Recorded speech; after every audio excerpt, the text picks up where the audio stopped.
नमस्कार मित्रांनो, आज आपण बनवूया मुंगोळीची भाजी। याला सांडगे असं म्हणतात।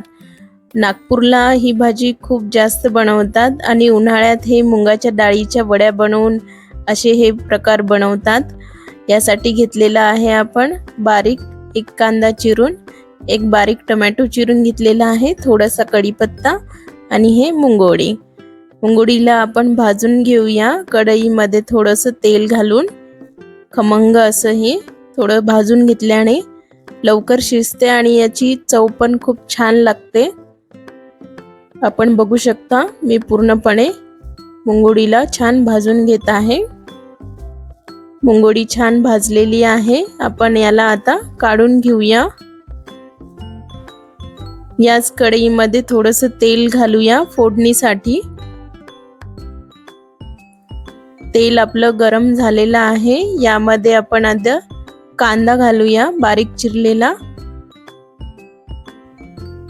पूर्णपणे तेलामध्ये मिक्स करून घेऊया।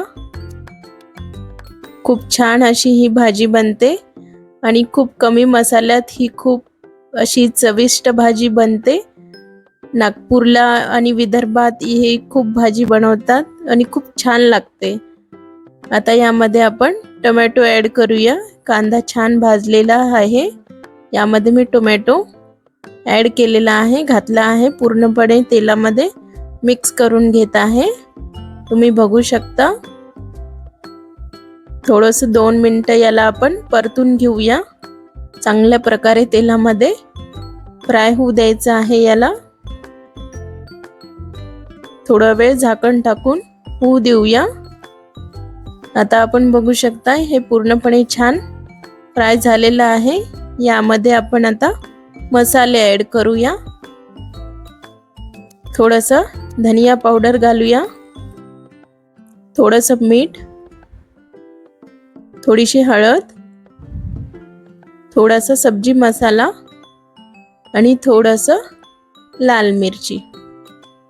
सब्जी मसाल्यामध्ये मी किचन किंग हा मसाला वापरते।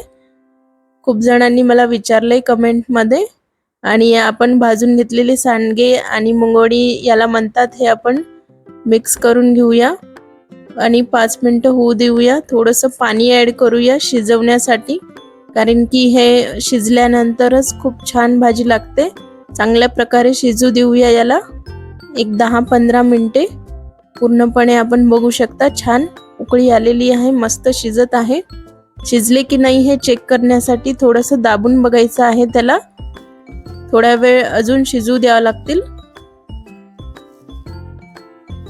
थोडं अजून 10 मिनिटं आपण याला शिजू देऊया भाजीला।